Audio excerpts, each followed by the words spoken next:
Pessoal, boa tarde, tudo bem? Bom, já a gente vai começar aqui, né, Diogo, a nossa apresentação sobre o PERSE para os associados da Brasel. A gente vai dar mais um minutinho para quem ainda está um pouquinho atrasado chegar, mas primeiro agradecer aí a inscrição e a participação de todos aí que estão dividindo esse horário nessa tarde aqui com a gente. Bom, a gente preparou uma apresentação bastante sintética, né, Diogo, para esclarecer, eu acho que as principais dúvidas. Então, acho que a gente vai fazer passar um panorama para vocês sobre a questão do PERSE, alguns detalhes, algumas dúvidas comuns, falar um pouco das nossas ações coletivas e, bom, ao final da apresentação também a gente vai estar à disposição aí para esclarecer dúvidas. Então, acho que o principal objetivo nosso aqui realmente não é detalhar ou esgotar o assunto, mas dar linhas gerais e depois a gente pode atender as principais dúvidas aí com atenção. Acho que é um pouco isso, né, Diogo? Mais alguma consideração? Não, é isso, Dani. Vamos fazer um overview sobre o assunto, né? Considerações gerais sobre o PERSE, e depois a gente pode entrar na parte das ações coletivas que estão em tramitação. Perfeito. Bom, não sei se o Percival tá nos ouvindo aí, mas agradecer a parceria aí com o Maricato. A Locatelli vem trabalhando com a Maricato já em alguns projetos relevantes e eu acho que a gente tem conseguido desenvolver uma parceria bastante consistente. Então, agradecer aí o Percival e a equipe do Maricato também por todo o apoio e a confiança do pessoal da Brasel. Vamos dar início, Diogo? Vamos lá. Bom, sim. O Diogo vai dar um overview aí do PERSE. Vamos lá, Diogo. Tudo bem. Bom, pessoal, mais uma vez agradeço a oportunidade de estar aqui fazendo essa apresentação para vocês. Agradeço pelo tempo disponibilizado. E vamos falar um pouquinho do início aí do PERSE, tá? Eu acho que nem todos estão tão bem inteirados sobre o assunto, então acho que é importante a gente dar uma homogeneizada aqui na nossa sala, na nossa turma, e para isso acho que algumas considerações aí iniciais, explicando de onde veio, como surgiu, qual foi esse histórico que redundou agora no PERSE, acho que é um tanto quanto importante. Vocês estão com algumas informações aí na tela, né, que são com base na apresentação que a gente preparou. Então, aqui a gente tem quais os benefícios, né? Então, nós temos dois benefícios, o da alíquota zero, de PIS, COFINS e RPJ CSLL. Temos o benefício de até 70% de desconto sobre o valor total da dívida e prazo de 145 meses, no caso do benefício de transação tributária, de parcelamento de débitos. Então, são dois benefícios distintos, né? Um é a desoneração tributária através da alíquota zero e o outro é o benefício do parcelamento de débitos tributários, que tem essas vantagens estando enquadrado na legislação do PERSE. Tá? Mas antes de avançar nesse detalhamento, eu queria falar um pouco do histórico da lei, né? E eu diria para os senhores e para as senhoras que em 3 de maio de 2021 foi publicada a Lei Federal 14.148, que deu origem ao Programa Emergencial de Retomada do Setor de Eventos, o PERSE, né? Hoje conhecido como PERSE, contendo diversos benefícios às empresas enquadradas no programa. E aí nós acabamos de ver os dois principais, que é a desoneração através da alíquota zero e o parcelamento de débitos através da transação tributária. E esses benefícios eles vieram, né, em maio de 2021, através dessa lei, especificamente para empresas que sofreram com a pandemia da Covid-19. Contudo, em maio de 2021, o presidente da República vetou o principal benefício que estava previsto para a Lei 14.148, que é o benefício da desoneração transitória de tributos federais prevista no artigo 4º quarto da lei, tá? Mas o Congresso Nacional, então, após o veto do presidente da República, o Congresso Nacional voltou a se reunir sobre o tema e aprovou a derrubada do veto presidencial, republicando a lei em 18 de março de 2022 para fazer entrar em vigor o benefício da desoneração. Tá? Ainda sobre um pouquinho sobre o histórico da Lei 14.148, eu gostaria até de comentar com vocês que a intenção inicial do deputado federal autor do projeto de lei, na época do projeto de lei 5638, era mesmo direcionar o benefício ao setor de eventos, tá? Então, aqui a gente está falando de bares e restaurantes, setor de alimentação, nós estamos falando também de setores turísticos, hotelaria e etc., mas a intenção, o programa chama PERSE, né? Programa Emergencial de Retomada do Setor de Eventos. E por que é o setor de eventos, mas outros setores, outros segmentos também estão contemplados? Porque, de fato, a ideia inicial era mesmo direcionar esse benefício para o setor de eventos, que foi, sem dúvida, o mais prejudicado pela pandemia. E daí o nome adotado para o programa. Mas, ao longo das discussões legislativas, ao longo da tramitação do projeto de lei, o escopo da norma ele foi ampliado para abranger também outros setores críticos e correlatos que também sofreram com a pandemia. Então, esses outros segmentos aproveitaram a tramitação do projeto de lei do PERSE para fazer valer os seus, como eu posso dizer, os seus problemas, né, as suas dificuldades durante o período da pandemia e assim conseguir também trazer para esses segmentos o benefício que realmente é previsto para o setor de eventos. Por exemplo, uma das formas que a gente conseguiu aí trazer a ampliação do escopo desse projeto de lei foi através da regra de enquadramento.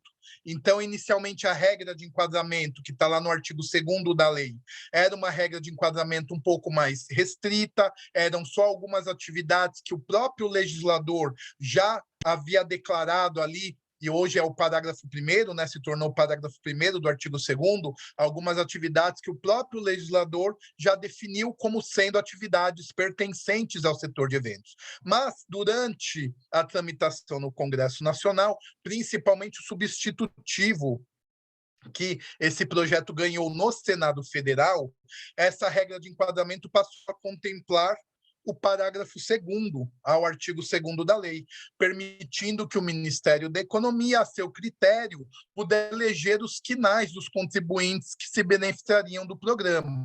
E aí, então, é que surgiram os dois anexos da Portaria 7.163, que define os códigos da Classificação Nacional de Atividades Econômicas que se consideram setor de eventos para efeitos da aplicação da Lei 14.148.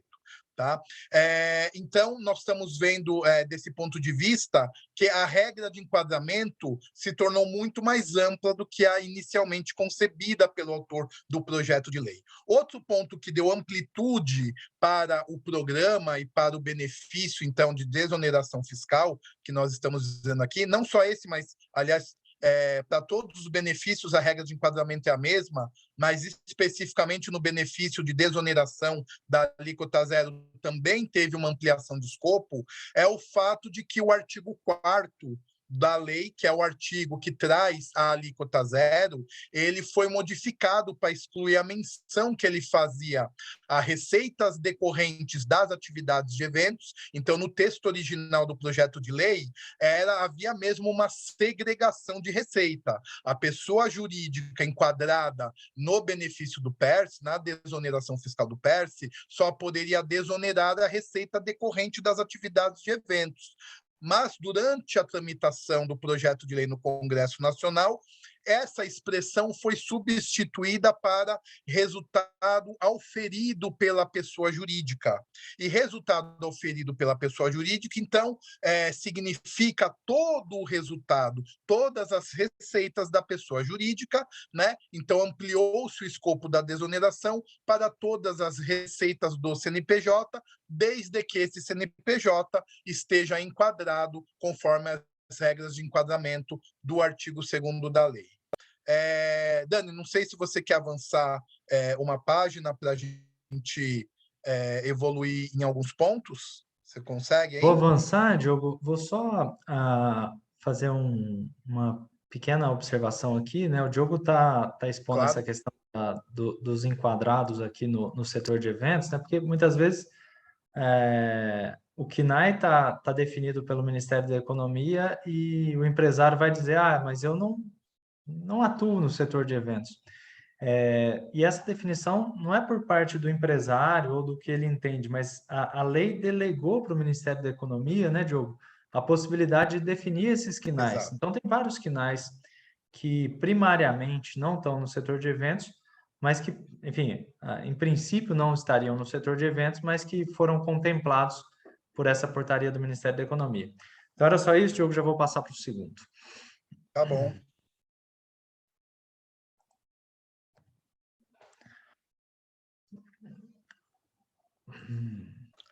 Sim. Então agora já entraria nessa parte do quanto consigo economizar e a nossa calculadora, né? Mas antes disso, então, Daniel, só para continuar, para finalizar o overview e dar um fecho aí no que nós falamos, então eu queria destacar para aqui os presentes que essa não é uma questão afeta só a contabilidade da empresa. É muito importante que a gente tenha em mente que esse assunto é um assunto que deve ser tratado junto com uma assessoria jurídica especializada. Não é simplesmente uma redução de alíquota que você entrega para o seu contador. Porque, de fato, a Receita Federal não regulamentou por completo o benefício, tá? O que a gente tem hoje da Receita Federal é uma regulamentação pontual, simplesmente liberando lá um código de natureza de receita para ser utilizada dentro do sistema chamado EFD Contribuições, que é o sistema de escrituração do PIS e COFINS, a escrituração mensal das contribuições para PIS e COFINS. Então, a ausência de uma regulamentação extensiva por parte da Receita Federal, a ausência de uma instrução normativa tratando de cada aspecto, de cada detalhe dessa desoneração fiscal, desse benefício de desoneração fiscal, faz com que nós nos deparemos com pontos, com questões de alta indagação jurídica, né? Então, como a gente disse aqui, por exemplo, tem pelo menos 3 interpretações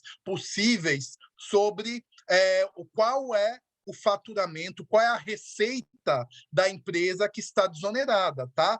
Então, é a receita total da empresa que está desonerada, é a receita exclusiva do KNAI de enquadramento, tá? Ou é a receita do KNAI de enquadramento somente para atividades de eventos, tá? E isso, as contabilidades não estão paramentadas, nem faz parte da função das contabilidades interpretar a legislação e dar essa resposta, tá? Para que a contabilidade fizesse uma aplicação direta desse benefício para as empresas contempladas no programa, nós precisaríamos ter uma regulamentação exaustiva da Receita Federal. Mas a Receita Federal já declarou, inclusive provocadas por pedidos de solução de consultas por parte de alguns contribuintes que solicitaram aí a manifestação da Receita Federal, já houve uma declaração da Receita Federal em soluções de consulta, inclusive em mandados de segurança individuais, dizendo que a Receita Federal não é obrigada a regulamentar esse benefício, tá? Tem um artigo específico do Código Tributário Nacional, e é esse artigo que a Receita Federal vem utilizando, que diz que no caso de benefícios fiscais, de isenção tributária, não há obrigatoriedade de regulamentação por parte da Receita Federal e tampouco há a necessidade de uma autorização prévia pela Receita Federal. Então, cada contribuinte é que deve entender se está enquadrado ou não e fazer as definições com relação à utilização do benefício. Então, como eu disse aqui, há autoindagação já na parte do enquadramento, tá? Mas o meu KNAI está lá, mas eu não sou atividades de eventos. Tá?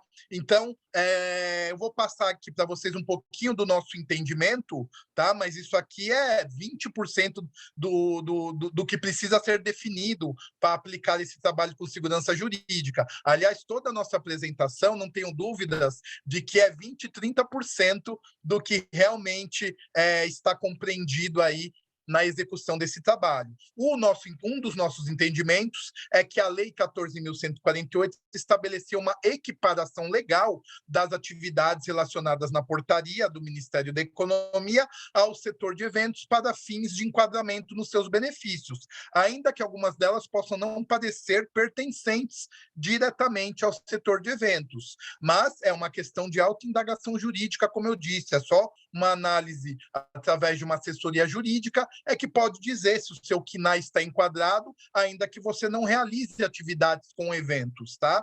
E a outra questão é a receita que está desonerada, né? Como eu disse, existem 3 possíveis interpretações. Nós temos a nossa interpretação a partir da nossa análise jurídica desse assunto, mas as contabilidades elas não podem te dizer qual é a receita que está desonerada, tá? Isso é um trabalho de interpretação jurídica que precisa da assessoria. Então, basicamente, só fazendo aí um fecho dessa parte de enquadramento, outro ponto, outra questão de autoindagação jurídica, meu KNAI ele é secundário. Eu tenho um KNAI principal e na verdade, o meu KNAI principal não está previsto na portaria, em nenhum dos 2 anexos, mas eu tenho na minha relação de KNAI secundários do meu CNPJ, eu tenho ali um KNAI que está previsto na portaria. Então, eu estou enquadrado ou não? O meu KNAI secundário justifica o enquadramento da minha empresa, de toda a minha pessoa jurídica ou não? São questões, como eu disse, de autoindagação jurídica e, por isso, esse trabalho específico da desoneração tributária do PERSE não deve ser entregue simplesmente para suas contabilidades executarem o que vier à mente na hora de realizar o trabalho. Tá? É preciso uma assessoria jurídica, é altamente recomendável uma assessoria jurídica acompanhando o trabalho. Mas, Daniel, por favor, pode então entrar aí no assunto da nossa segunda lâmina. Tá. Bom, eu acho que o Diogo deu já uma perspectiva, né, da questão da insegurança que gera a implementação desse benefício, né, Diogo? E eu acho que muito disso está relacionado a como a norma foi redigida e depois a esse comportamento da Receita de não dar exatamente quais são os caminhos, né, Diogo? Então, a gente tem que estar resguardado na implementação do benefício, de modo a ter segurança jurídica nos nossos atos. Aqui, esse segundo slide, o objetivo dele é, de um certo modo, quer dizer, o que significa a alíquota zero de PIS, COFINS e RPJ, contribuição social? O próprio conceito que o Diogo utilizou, né, Diogo, que é o da lei, que é o resultado auferido. Esse é um conceito completamente aberto em termos de cálculo de PIS e COFINS ou IRPJ, ele não é aplicável para nenhum dos dois. E aí a gente tem que fazer exercícios matemáticos e conceituais para alocar esses números e estimar esses benefícios. Bom, o que a gente fez? A gente tem uma calculadora para estimar isso para os associados. Depois, quem tiver interesse, a Ana Júlia pode mandar essas simulações para vocês. A gente considera aqui faturamento mensal e lucro, que são os 2, vamos dizer assim, conceitos para os tributos considerados como alíquota zero. Aqui é só um print da tela, né? A gente pode fazer isso depois, caso a caso. E aqui a gente tem que dividir em 2 etapas, né? Os meses que já se passaram desde o dia 18 de março de 22 e os meses restantes ainda de benefício do PERSE. Aí a gente lembra início e término do benefício e aí a gente consegue modular isso para cada um dos associados. Duas dúvidas que surgem, que são comuns, bom, e os valores que eu já recolhi, né? O que eu faço com esses valores, né? Que eu já paguei, enfim, ainda não estou me beneficiando do PERSE. Bom, eles têm, vamos dizer assim, dois caminhos possíveis, né? Seriam objetos de pedido de restituição, porque quando a alíquota é zero de tributo, a gente tem essa faculdade, né, de uma previsão expressa da IN, acho que é a 2055, se eu não estou enganado. Ou eles podem ser objetos de compensação com débitos previdenciários, né, de INSS. Então, vamos dizer assim, como que eu vou recuperar esses valores que eu já recolhi?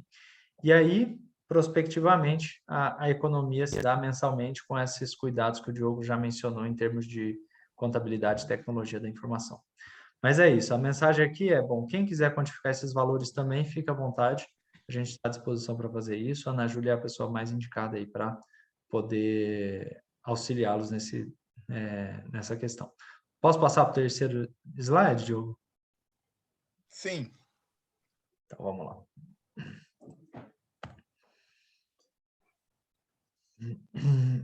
Dúvida geral, Diogo, por que eu preciso de uma medida judicial, de uma ação judicial para poder implementar esse benefício do PERS? Isso é uma dúvida muito comum aí.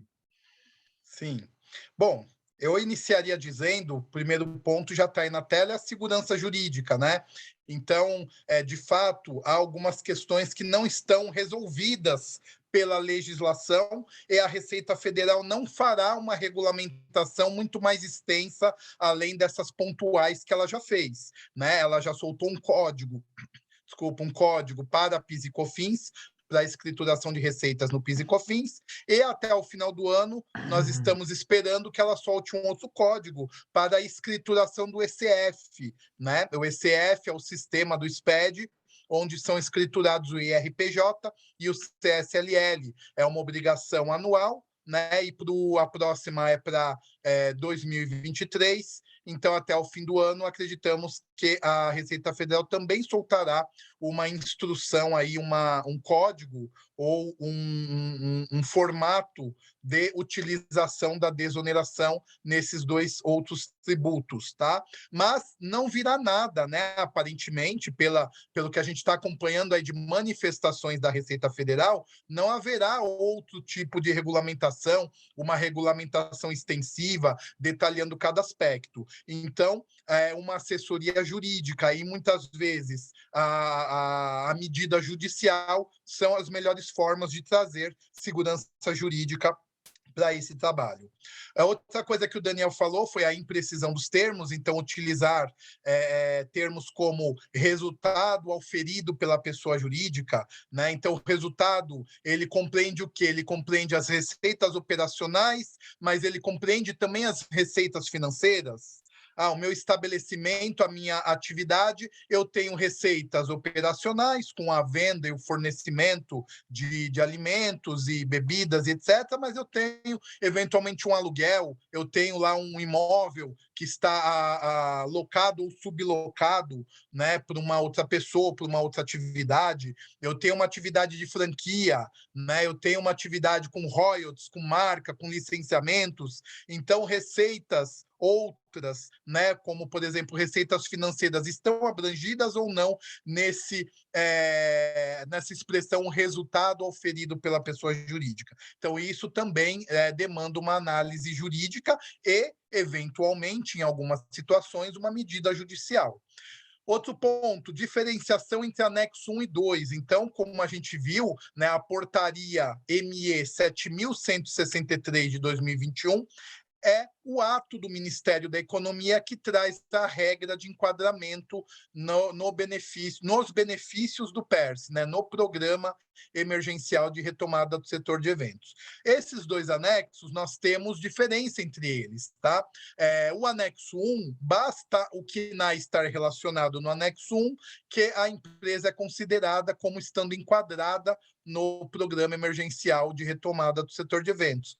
Já no anexo 2, há um segundo requisito, tá? Além de constar o KNAI no anexo 2, trouxe também a portaria a exigência do cadastro, tá? Que é o cadastro no Ministério do Turismo, e isso desde maio de 2021. Não adianta tirar o cadastro agora. Esse cadastro tinha que estar regular na época da publicação do texto original da lei, que foi em maio de 2021, 3 de maio de 2021, para ser mais preciso. Então, também nesse aspecto, nós percebemos que 90% ali de determinados quinais relacionados no anexo 2 não possuíam o cadastro, porque o cadastro para eles nunca foi obrigatório, né? Por exemplo, o segmento de bares e restaurantes, cujo CNAE está contemplado no anexo 2, nunca foi obrigatório para esses estabelecimentos possuir o cadastro. E tanto é que mais de 90% não possui, apenas uma pequena parcela aí dos estabelecimentos de bares e restaurantes possuem o cadastro em maio de 2021. Então, por isso, sim, se faz necessário uma medida judicial para afastar essa exigência do cadastro, se for o caso, né? E, com isso, conseguir se beneficiar da desoneração de tributos federais. E outras exigências também, consta aí outras exigências não previstas na lei, né? Como, por exemplo, a data em que a atividade tinha que estar contemplada no CNAE, né? Se eu colocar agora o CNAE de enquadramento no meu CNPJ, eu vou estar enquadrado, ou o meu CNPJ, esse CNAE tinha que estar já constando do meu CNPJ lá em maio de 2021. Também são outras questões aí temporais, né, cronológicas, que podem significar a diferença entre estar ou não enquadrado e, consequentemente, usufruir do benefício com segurança ou com insegurança, ou praticando um ato ilícito. Né, Daniel? É isso, Diogo. Bom, acho que as explicações para esse slide estão tão claras, né? A gente tem um caso aqui, a Cristina Morita levantou a mão para fazer uma pergunta. Cristina, vou te pedir a gentileza de enviar aqui pelo nosso Q&A, porque aí a gente recebe e aí te responde. Mas se você puder mandar essa pergunta por escrito para a gente já te responde, ou durante a apresentação ou ao final, mas só fazer esse breve parênteses aí, Diogo. Bom, posso passar para o próximo Pois não. slide, Diogo? Claro. Vamos lá. Falar um pouco, acho que o Diogo já antecipou aqui algumas fragilidades normativas, né, Diogo? E é onde a gente se pauta para as nossas discussões tributárias, né? Quer dizer, daqui a pouco a gente vai entrar nos detalhes da ação, tanto da Brasel quanto da Sebrae, né, Diogo? Mas aqui, basicamente, está um resumo aqui do que são as fragilidades que vieram com a lei e, basicamente, o que a gente ataca nas nossas iniciais, né? Quer dizer, que medida a gente defende hoje os associados para buscar essa segurança jurídica. Diogo, fica à vontade para os seus comentários também, mas basicamente a gente selecionou aqui 5 itens para poder sintetizar aqui a discussão do PERSE e como que a gente se resguarda. Exatamente. Bom, acho que a gente já passou por praticamente todos eles. Eu só acrescentaria essa questão do Simples Nacional, que está aí, né? Na questão do Simples Nacional, a lei não trouxe uma previsão expressa autorizando o aproveitamento por empresas optantes do Simples Nacional. E na lei do Simples, a lei complementar 123, haveria ali no seu artigo 24 uma vedação para que empresas do Simples Nacional aproveitem benefícios fiscais, incentivos fiscais de outras leis, né, previstos em outras normas, que não na própria norma que regulamenta o Simples Nacional, que é a Lei Complementar 123. Há também uma questão aí de hierarquia de leis, né? Tem alguns juristas já também defendendo essa questão de que a lei do PERSE é uma lei ordinária e ela não poderia modificar, ainda que tacitamente, a lei complementar, que possuiria a hierarquia superior à lei ordinária, ou pelo menos um escopo de abrangência diferente da abrangência das leis ordinárias. Então, existe sim um risco envolvido quando a gente fala de um aproveitamento imediato para empresas do Simples Nacional. E esse é um dos pontos que nós estamos enfrentando também na ação coletiva e que está pendente de manifestação do juiz, tá? Mas acho que a gente pode detalhar isso aí mais para frente, Daniel.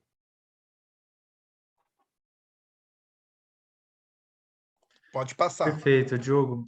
Eu vou só responder aqui o Antônio Marcos, que ele mandou uma pergunta no chat, Diogo. Você falou que quando o KNAI você falou quando o KNAI é secundário, você falou que é necessário separar a receita de KNAI, é isso?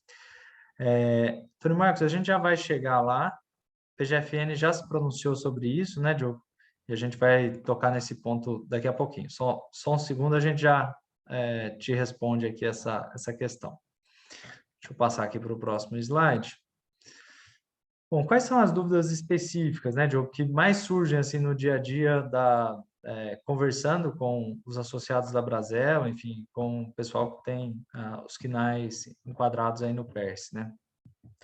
Então, acho que fica à vontade, Diogo, mas também tentei aqui separar 5 pontos aqui que são mais comuns nesses questionamentos. Tudo bem.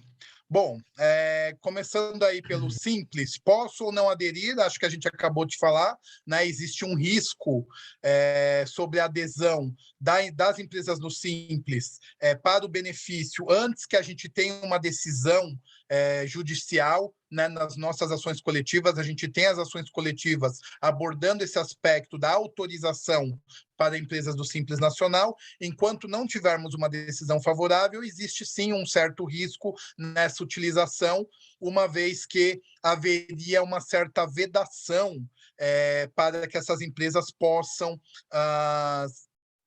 se beneficiar diretamente da desoneração tributária. Mas nada impede que a empresa do Simples se desenquadre do Simples para poder usufruir do benefício. Então, hoje a empresa está no Simples Nacional, mas se ela fizer ali algumas simulações e entender que há vantagem financeira em migrar para o regime de lucro real, ou lucro presumido, para aproveitar o benefício do PERSE, nada impede que ela faça esse desenquadramento, né? No final do ano aqui nós teremos uma oportunidade de desenquadramento, mas existem também algumas estratégias jurídicas em que é possível fazer um desenquadramento antecipado, né? Sem precisar esperar janeiro aí de 2023 para fazer esse desenquadramento. Mas, de qualquer forma, o mais importante é entender principalmente o impacto no INSS, tá? Na incidência do INSS sobre a folha de pagamento. Muitos estabelecimentos, por exemplo, de bares e restaurantes, eles estão no anexo 3 do Simples Nacional, em que o INSS, a contribuição previdenciária patronal, já está embutida ali na guia do Simples. Ao passo que migrar para um regime de lucro real ou presumido significa deixar de estar com o seu INSS embutido na guia, embutido ali naquele valor mais vantajoso do Simples Nacional, e a empresa passará a pagar esse INSS por fora. As empresas do lucro real presumido, elas recolhem de forma apartada a contribuição previdenciária patronal. Então, eu acho que uma das simulações que a empresa tem que fazer junto aos seus contadores é justamente esse impacto aí do INSS na folha de pagamento, caso ela desenquadre do Simples. Se nesse caso, ainda assim, for vantajoso desenquadrar para poder usufruir do benefício do PERSE sobre os 4 tributos federais que estão desonerados, então aí sim eu acho que a decisão é de que vale a pena desenquadrar sim e passar a usufruir. Mas caso o INSS não ele tem um impacto muito grande aí na tributação da empresa e ele acabe ultrapassando a vantagem que a alíquota zero dos 4 tributos federais traz, então a recomendação é para que continue no Simples Nacional e aguarde a decisão judicial de nossas ações coletivas acerca dessa questão da autorização para empresas do Simples também usufruírem do benefício do PERSE, tá? Acho que de tudo que está... Bom, tem a parte aqui do KNAI, né? Que inclusive foi um objeto de questionamento, né? Pelo Antônio Então, sim. Então, vamos Pelo falar um Antônio pouquinho dessa Marcos, questão Diogo. do KNAI principal e secundário, que foi abordado agora numa questão. Bom, nosso entendimento, né? Aqui eu vou falar do nosso entendimento, mas como eu disse para vocês, a assessoria jurídica fundamental nesse trabalho, tá?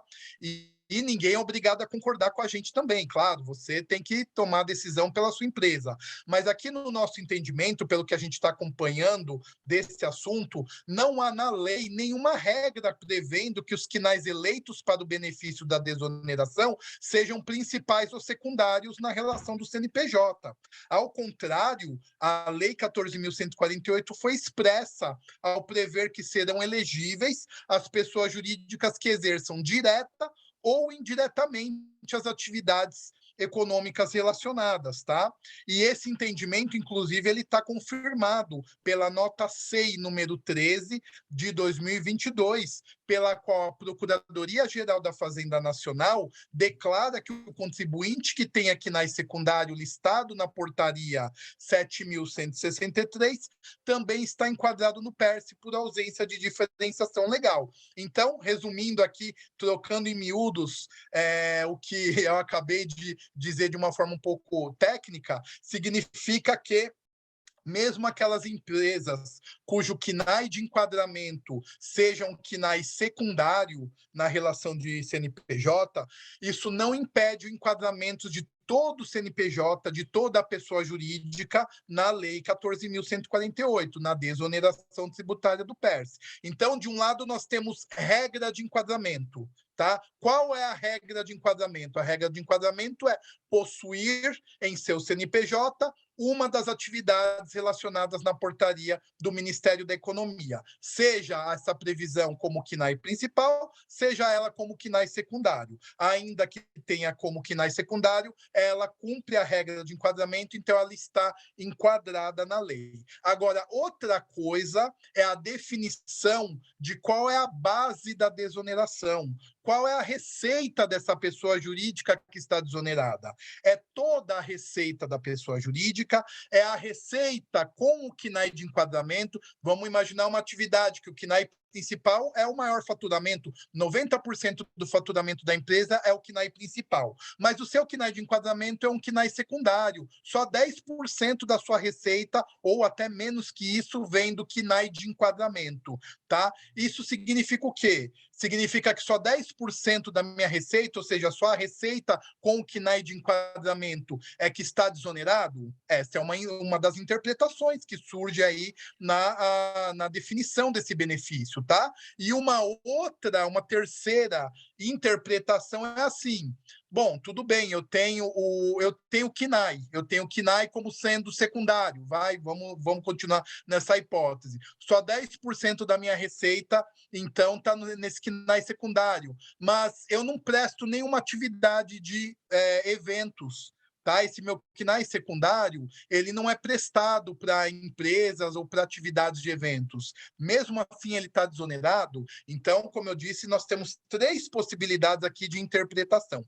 No nosso entendimento, a base que está desonerada é todo o faturamento do CNPJ, porque o artigo 4º da lei fala em resultado oferido pela pessoa jurídica, de que trata o artigo 2º da lei. Ou seja, é todo o resultado daquele CNPJ, desde que aquele CNPJ esteja enquadrado na lei, conforme as regras de enquadramento do artigo 2º.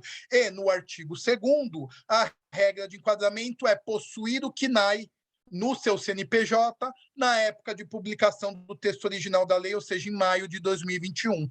Então, portanto, seja o KNAI principal ou secundário, você cumpre a regra de enquadramento do artigo 2º. Cumpriu a regra de enquadramento do artigo 2º, a gente vai ver a base desonerada. E a base desonerada é todo o faturamento do seu CNPJ, ainda que só uma parte dele seja relacionada ao KNAI de enquadramento. Essa é uma das interpretações jurídicas, é uma interpretação bem ampla, mas é uma interpretação que nós acreditamos que tem base no texto expresso e objetivo da lei, tá? Então, foi isso que a gente quis dizer quando falamos do KNAI secundário. Não sei se eu fui suficientemente claro. Se alguém quiser explorar depois um pouco mais esse aspecto, a gente pode detalhar um pouco mais, mas basicamente é esse o conceito que nós estamos trabalhando na interpretação da lei. Legal, Diogo. Bom, super claro. Acho que responde já a dúvida aqui do Antônio Marcos, né? Eu acho que não é necessário separar receita, Antônio Marcos, então, por KNAI, como o Diogo disse. Bom, a Marcos Nunes levantou a mão aqui, a Cristina ainda continuou com a mão levantada. Fica à vontade para mandar aqui pelo nosso chat. Bom, Luiz Fernando levantou a mão também, mandou uma questão aqui. Sou associado ao Brasel desde março de 22 e estamos no Simples. A minha intenção é desenquadrar do Simples e migrar para o presumido. Preciso entrar com a medida judicial, mesmo a Brasel já tendo uma liminar? Luiz Fernando, a gente precisa analisar especificamente seu caso, mas pode ser que teu enquadramento já esteja contemplado na ação da Brasel, né, Diogo? Então, aí, eventualmente, até dispensaria de uma ação individual, a ação coletiva te atenderia. Mas aí eu levaria isso para uma conversa específica do teu caso, que a gente tem que atender cada associado individualmente, né, Diogo? Embora a ação seja Sim, coletiva, sim. cada uma Cada dessas caso é um especificidades. caso, né? Isso, mas falando aqui de uma forma geral, para compreender o conceito da coisa, basicamente os novos associados também têm os mesmos direitos dos associados anteriores. Então, empresas que não eram associadas à Brasel na época do ajuizamento da ação coletiva não foram prejudicadas com isso, tá? Então, se você fizer uma associação hoje, dia 31 de agosto, se associar à Brasel, você passa a cumprir a primeira exigência para ser um beneficiário dessa ação coletiva da Brasel, que afasta o Cadastur, né? Por enquanto, como a gente disse, a ação não está autorizando empresas do Simples, mas ela já afasta a exigência do Cadastur. Então, hoje, se associando à Brasel, a empresa passa a ter direito de usufruir dessa ação coletiva, afastando a exigência do Cadastur. No seu caso, teria que avaliar mesmo essa questão do Simples Nacional. Como hoje você é Simples, você teria que fazer essa simulação para decidir pelo desenquadramento do Simples. Aí sim, você estaria habilitado a usar de imediato a ação coletiva da Brasel. O segundo requisito, nós vamos falar mais adiante, é fazer a contratação dos honorários junto ao escritório que patrocina a ação coletiva, tá? Por quê? Porque essa é a praxe de mercado nessa área de ações coletivas, tá? A mensalidade associativa que as empresas já pagam todos os meses, aí já pagam normalmente para as entidades, para as suas associações, elas foram dimensionadas para o custeio da estrutura atual da entidade, para os benefícios permanentes da entidade e para questões cotidianas, né, da entidade. Agora, isso não foi dimensionado e nunca é possível dimensionar para questões pontuais, para questões imprevistas, em que se exige que a entidade tenha ou faça alguma intervenção judicial. Por isso que, nesse caso de ações coletivas, é muito mais justo e democrático que a entidade não seja onerada, tá, como um todo, para fazer o um investimento pesado no patrocínio dessas ações coletivas e apenas aqueles associados que realmente têm interesse naquele benefício da ação coletiva, esses sim é que contratam os honorários para fazer o custeio dessa ação coletiva, para partilhar do custeio dessa ação coletiva, tá? Por exemplo, poderia citar para vocês aqui, alguns de vocês sabem aí que há algum tempo atrás, alguns meses atrás, a gente teve um problema com o ICMS sobre pescados, né? E nós precisamos ajuizar. Espera aí, só um minuto. Aqui. Nós precisamos ajuizar a ação coletiva de ICMS sobre pescados, ICMS diferido sobre pescados. Mas isso não atingia todos os associados, apenas alguns associados tinham interesse nessa matéria. Também tivemos lá a questão de delivery, também tivemos a questão do ICMS do regime especial, tá? Bebidas as bebidas no regime especial, inclusão de bebidas no regime especial, principalmente o vinho, que saiu do regime de substituição tributária, e ele estaria também fora do regime especial de ICMS. Enfim, nós temos várias questões que são particulares a um grupo de associados, mas não beneficiam necessariamente todos os associados. Por isso que não seria justo onerar todos os associados ou onerar a entidade como um todo para questões que muitas vezes são pontuais. Outro problema é ações individuais. Muitas empresas já entraram com ações individuais muito antes da ação coletiva de uma determinada entidade, tá? Aqui eu estou citando exemplos mais genéricos, não específico o caso do Perse para a Brasel e para a Sebrae. Mas, em alguns casos, muitas empresas optam por entrar com ações individuais e muitas vezes já têm ações individuais tramitando antes da ação coletiva. Não seria justo que esses também fossem onerados na mensalidade para custear uma ação que não vai te trazer benefício. Por isso, aqui eu estou justificando, né, justamente o porquê que em ações coletivas a praxe do mercado, a praxe das entidades é que a entidade contrate essa ação coletiva de um escritório de advocacia e não pague nenhum valor de honorários antecipado para isso. E aí sim, apenas aqueles associados que têm interesse direto, imediato, e que optem por usar os benefícios daquela ação coletiva, é que aí sim passam a ter o direito a usufruir da ação coletiva contratando honorários com um escritório que patrocinou a ação coletiva. Tá? Mas acho que a gente vai falar disso aí mais adiante, mais um pouquinho, a gente pode explorar melhor. Aqui é só um resuminho desse conceito do mercado e das ações coletivas. Obrigado, Diogo.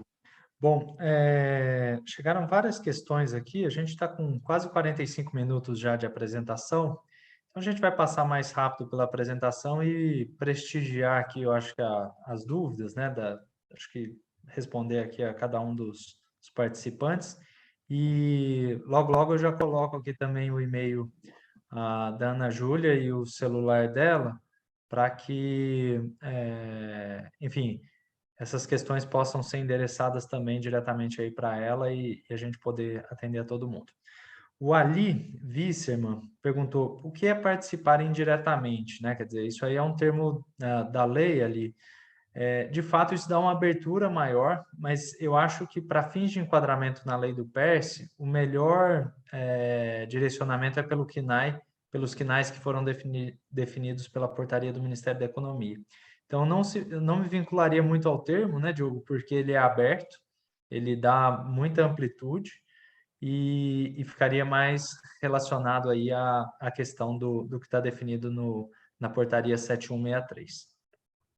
Isso, apesar da lei falar de atividades, pessoas jurídicas que exerçam direta ou indiretamente as atividades, na verdade essa regra não é subjetiva, tá? Não é o que eu acho que é setor de eventos, o que o Daniel acha ou o que algum contribuinte ache. É uma regra bastante objetiva e ela está definida lá expressamente na portaria, tá? A portaria diz o seguinte, ela diz, as pessoas jurídicas, inclusive as entidades sem fins lucrativos, que já exerciam na data de publicação da Lei 14.148 de 2021 as atividades econômicas relacionadas no anexo 1 a esta portaria se enquadram no Programa Emergencial de Retomada do Setor de Eventos PERS. Então, a regra é expressa e ela é objetiva. Aqui eu falei da regra do anexo 2, mas a diferença, como a gente viu do anexo 2 para Desculpa, eu falei da regra do anexo 1, mas como a gente viu, a diferença para a regra do anexo 2 é que, além disso, no anexo 2 também se exige o cadastro em maio de 2021. Obrigado, Diogo. Bom, o Marcos Nunes mandou uma questão aqui. Enquanto não houver regulamentação da Lei 14.148, se é que haverá, as empresas optantes pelo lucro presumido real podem cessar o recolhimento dos impostos nos termos do artigo 4º da Lei 14.148? Marcos, rememorando aqui o que o Diogo disse, né, as empresas do anexo 1, elas podem fazer isso e dependem de um suporte jurídico e contábil para uma eventual ajuste, né, Diogo? Existe sim esse receio, né? Esses vários receios, CNAE primário e secundário, enquadramento na lei, etc. Mas, e os procedimentos contábeis que a Receita não necessariamente passou isso, vamos dizer assim, passo a passo para o contribuinte. Anexo 2 vai enfrentar essa série de problemas que é a questão cronológica, cadastro no cadastro, etc. Então, em princípio, sim, se for anexo 1, mas tomando os devidos cuidados aí. Bom, o Marcos já está respondido. O Jean mandou uma questão aqui. Boa tarde. Estava no fórum e cheguei atrasado, me perdoe. Esta aula estará disponível em algum link posteriormente? Grato. Jean, vai dar sim, a gente vai ter isso gravado e aí a gente consegue compartilhar com você. Já já eu mando aqui o contato da Ana para todos terem acesso. Thiago Elias mandou uma dúvida. A liminar no mandato de segurança da Brasel foi negada, certo? A liminar deferida foi no MS da Sebras. Isso não impede os associados da Brasel a se beneficiar da liminar deferida no MS da Sebras? Tiago, não impede, né? Depende de associação na Sebras. A gente ainda está aguardando, né, Diogo, a apreciação do nosso recurso, no caso da Brasel, mas a rigor a gente já tem essa possibilidade da Sebras. Daqui a pouco a gente vai até disponibilizar esses dados para vocês acompanharem data de distribuição, o status que está. A gente tem um slide específico para isso, tá, Tiago? Bom, muitas e muitas perguntas aqui, ainda com 11 mensagens, Diogo. Meu KNAI é primário. Quanto ao KNAI não teria problema, Luiz Fernando. Exato, Luiz Fernando. Se o KNAI de vocês é primário, você está, vamos dizer assim, plenamente aí enquadrado na legislação do PERS.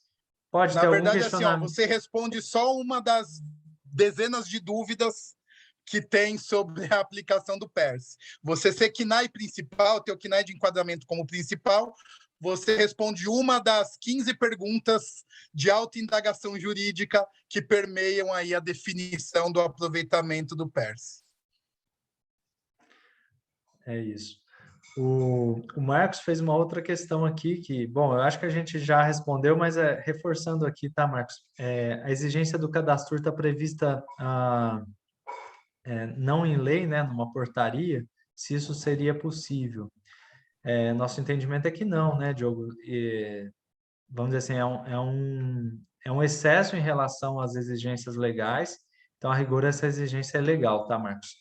Tem vários precedentes do STJ já em casos semelhantes, então a gente estaria muito bem respaldado para afastar esse tipo de exigência. Mauro Boto, Mauro Ripa da Brasa, pode, ao final da ação, haver possibilidade de termos que recolher esses valores por algum motivo de perda da ação? Mauro, boa pergunta. Se a ação for improcedente, enfim, os tributos deixarem de ser recolhidos, sempre existe essa possibilidade de reversão. Enquanto a ação não transitar em julgado, essas economias não são definitivas. Então, existe sim a possibilidade. Na nossa avaliação, quer dizer, existem bons precedentes do STJ que amparam situações semelhantes, né, Diogo? Então, a perspectiva com a ação, eu acho que ela é positiva, né? O caso que me vem à cabeça aqui, mais emblemático desse caso de decretos ou atos infralegais impondo restrição a benefícios fiscais é a questão do PAT, né, do Programa de Alimentação ao Trabalhador, que é muito bem respaldado no STJ. Então, é um caso muito semelhante e que hoje já está bastante consolidado na jurisprudência. Mas, havendo a perda da ação, se a gente, utilizando uma decisão favorável, tá, Mauro? Você tem 30 dias para fazer o recolhimento dos valores sem multa, né? Somente pagando os juros da Selic. Então, é um pouco esse o cenário. Mais perguntas aqui. Agradeço todas as perguntas, tá? A gente vai realmente priorizar as perguntas em relação à apresentação, porque eu acho que o objetivo é essa interação realmente com cada um de vocês. Luiz Fernando, também tenho essa mesma dúvida do Mauro, sou do Santo Mar, aqui é o próximo a você. Então, bom, está respondido. Caso a liminar seja cassada em segunda instância, mesma regra da pergunta do Mauro.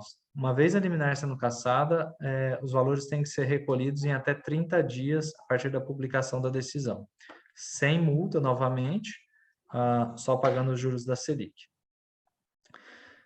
E aí, bom, novamente, né, o mandado de segurança ele tem um pouco essa característica de dar esse conforto para vocês, quer dizer, uma vez deferida a liminar ou a gente tendo uma decisão favorável em primeira instância ou segunda instância, vocês estão respaldados por uma decisão jurídica.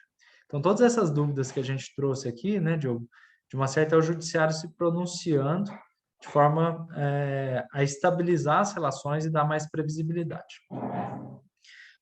Bom, Luiz Souza, doutores, boa tarde. Gostaria de saber se, no caso de abertura de uma nova empresa com KNAI contemplado no anexo 1 ou 2, essa pode ser contemplada, beneficiada pelo PERS. Luiz, esse é um dos pleitos, né, da nossa ação. A gente entende isso como uma limitação também indevida. Ainda que seja para retomar o setor de eventos, a gente entende que isso cria uma concorrência desleal, né, Diogo? Porque impediria novas empresas de concorrer nesse mercado. Então, é uma das críticas da lei, é uma das inconsistências. Então, um dos nossos pleitos é esse. O Mauro pergunta se caberia fazer depósitos judiciais. É um caminho, tá, Mauro? Eu acho que isso pode ser pleiteado, mas em mandado de segurança não é muito comum, né, Diogo? Costumo dizer que no É, escritório a gente tem talvez mais de 1.000 processos aqui. Se tem um ou dois casos que o juiz determinou o depósito judicial, é muito. Acho que a interrupção dos valores, manter esses valores eventualmente até em caixa, né, Diogo, aplicado numa aplicação financeira, daria mais conforto para vocês do que mensalmente ter que apurar e fazer esse depósito. Vai lá, eu Diogo. queria até abrir um parêntese sobre isso, sobre esse ponto, porque, na verdade, o depósito judicial ele é melhor utilizado quando você precisa caucionar uma dívida para suspender a cobrança dessa dívida. Então, você está sendo cobrado de uma dívida e para você suspender a cobrança ou suspender uma negativação, suspender um protesto de alguma dívida ou mesmo um apontamento em CND, em situação fiscal, em matéria tributária, aí o depósito judicial ele é muito mais adequado para caucionar uma dívida. Agora, eu entendo que ele não é adequado para você provisionar valores de uma oportunidade tributária que você esteja utilizando.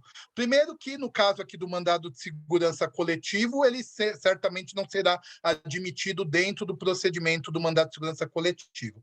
No mandado de segurança individual, também há sérias restrições por muitos juízes para se fazer esse depósito. Mas, mais que isso, eu acredito que o que justificou aí, pelo menos a maioria dos empresários, a disponibilizar o seu patrimônio, disponibilizar parte do seu capital para investir numa atividade empresarial, é a noção, é a conclusão de que esse dinheiro investido nessa atividade empresarial vai poder multiplicar, vai ser multiplicado por muitas vezes mais do que deixar esse dinheiro parado numa conta bancária, do que deixar esse dinheiro parado no investimento financeiro, um investimento no mercado de capitais. Então, o que faz o empresário acordar cedo todos os dias, a enfrentar todos os riscos da atividade empresarial, a disponibilizar seu capital e seu patrimônio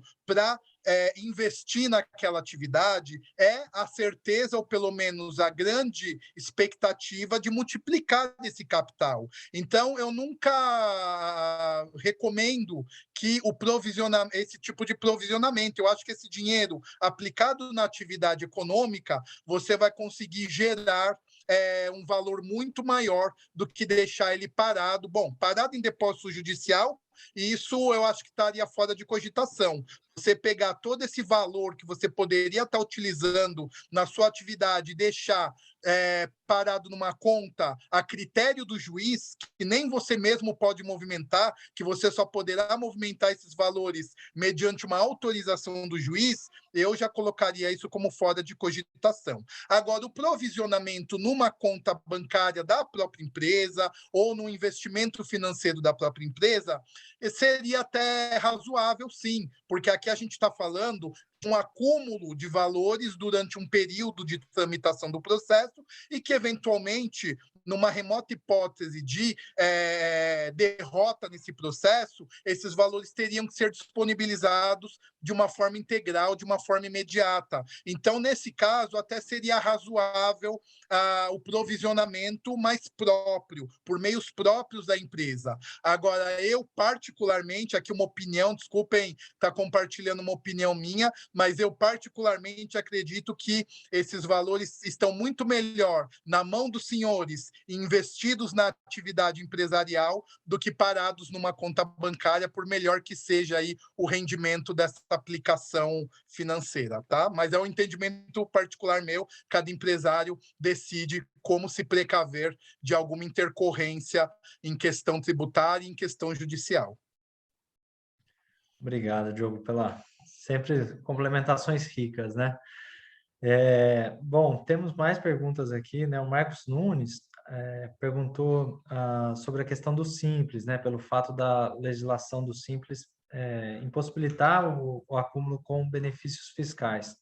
Marcos, o Diogo passou por esse tema também, e de fato existe, né, essa vedação na legislação do Simples, mas de um certo modo a gente também entende que o PERSE cria um desincentivo a você estar no Simples, que é vamos dizer assim, é um enquadramento tributário de entrada, né? São os empresários, os empreendedores que estão começando negócio, precisam ter um incentivo. Então, acho que fere até o princípio aí do Simples, né? De incentivar aí a empreendedorismo, novos negócios. Então, nas nossas duas ações, seja do Sebrae e da Brasel, a gente pede que, inclusive, as empresas do Simples possam ser enquadradas no PERSE. A gente ainda não sabe se a gente vai ter êxito nesse pedido, mas é um dos nossos pleitos, né, Diogo? Sim. Bom, eu já mandei os contatos aqui da Ana Júlia, quem quiser pode buscar aqui pelo chat, então já está aqui disponível. Bom, agradecimentos aqui.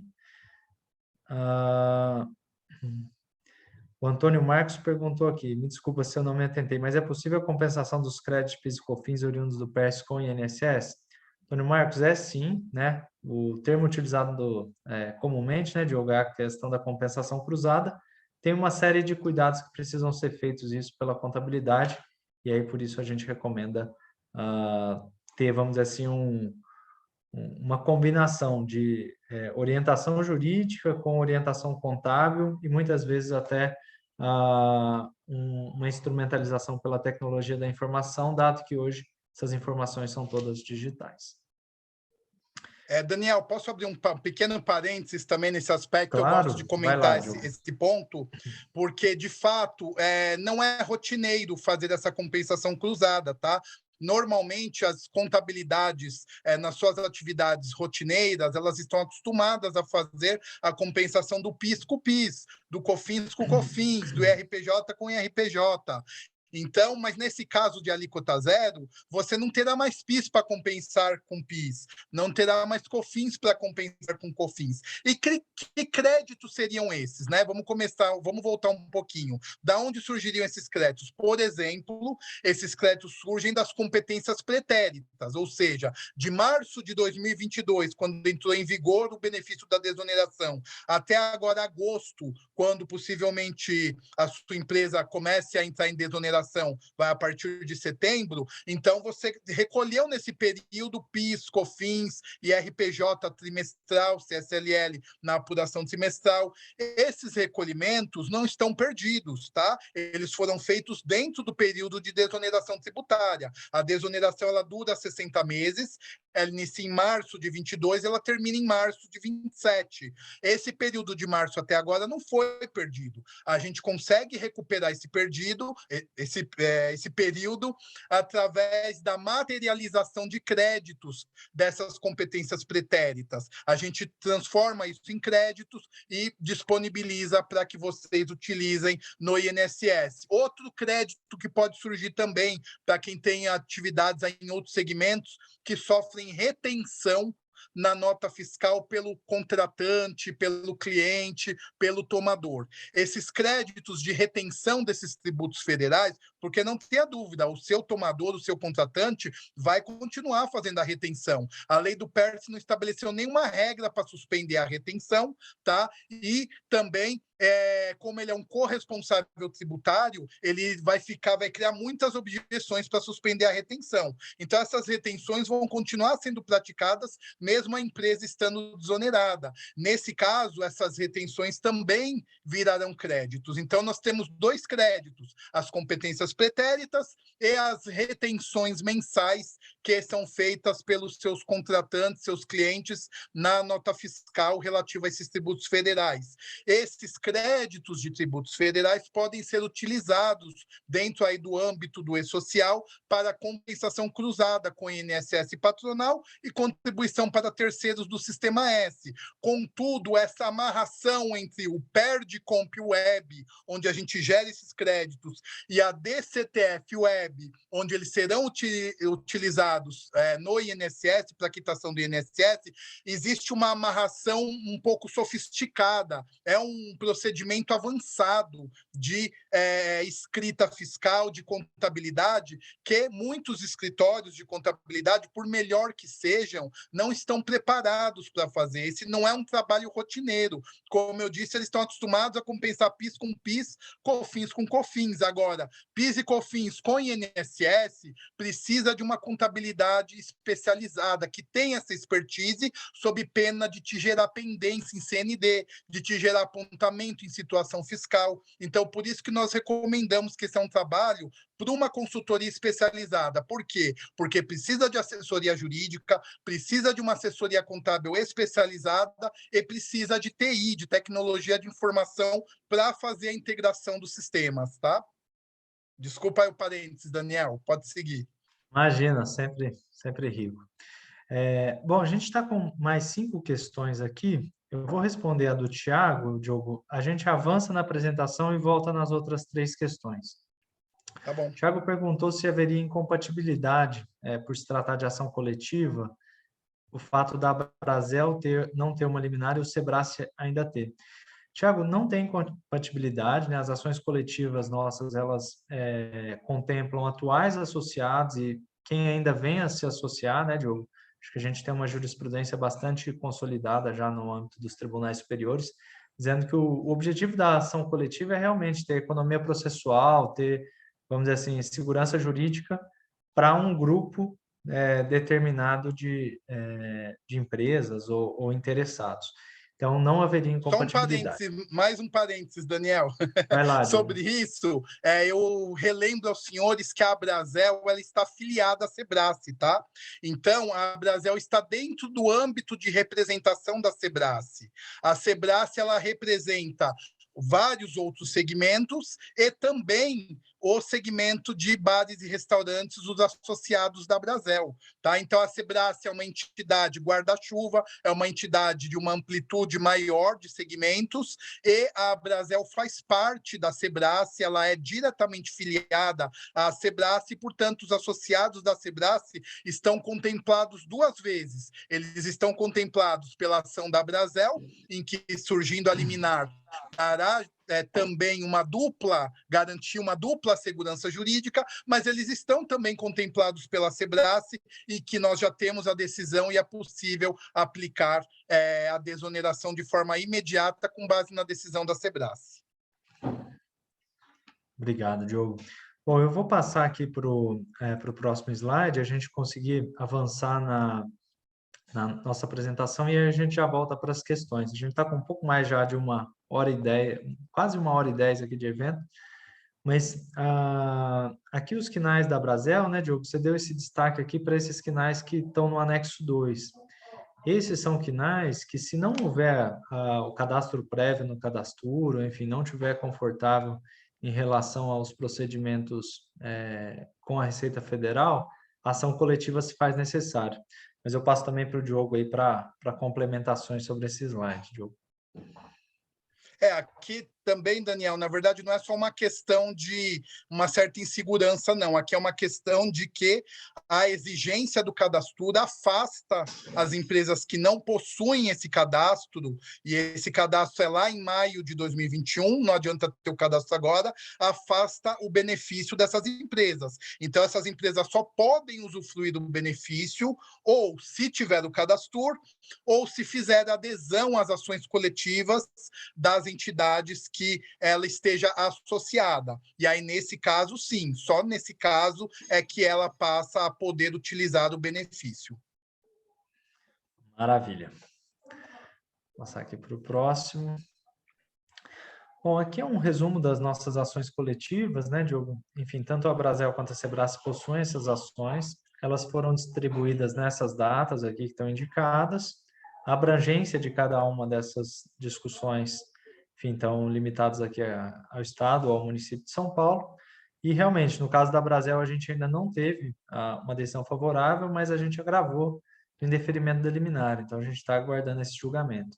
Sebrae teve decisão favorável no dia 27 de julho de 2022. Então, essa liminar está vigente, enfim, está valendo. E os Daniel, pedidos... deixa eu só fazer um reparo nessa tabela.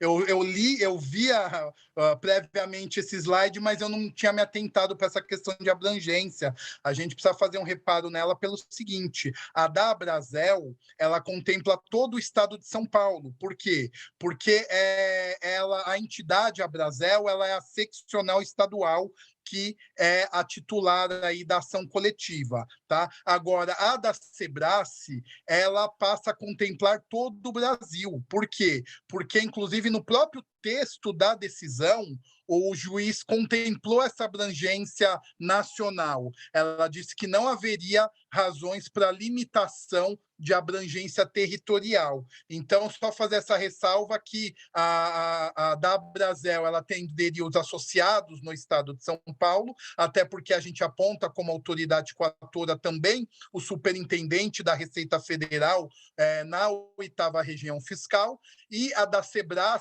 o próprio juiz, na decisão, reconheceu essa abrangência nacional para a decisão. Então, só fazendo uma pequena ressalva, uma pequena correção na questão da abrangência, o resto é como você falou. Diogo, obrigado. E a versão da apresentação que a gente for compartilhar, a gente já vai com essas atualizações, né, Diogo? Enfim, sempre tem alguns errinhos aqui na versão de apresentar, mas a que vai chegar para vocês já vai chegar com essas correções. Obrigado. Bom, eu acho que esse era o nosso último slide. Agradecer aí a atenção de todos e vou voltar para as perguntas, né, enfim, dos participantes antes da gente encerrar aqui a nossa apresentação. Vou parar de compartilhar a tela e vou me concentrar aqui no nosso chat com as perguntas que foram feitas por aqui. Bom, o Rodrigo... não, desculpa, antes do Rodrigo aqui, um usuário perguntou qual o prazo final para adesão ao PERS, né? Diogo, não tem prazo, né? Quer dizer, a empresa ela estando enquadrada ou sendo enquadrável ali via medida judicial, a qualquer momento pode fazer benefício à alíquota zero dos tributos federais, é isso? Isso, no caso da alíquota zero, do benefício de desoneração, não há prazo. A qualquer momento, a empresa, estando devidamente enquadrada, pode passar a usufruir. Como eu disse, as competências pretéritas também não estão perdidas.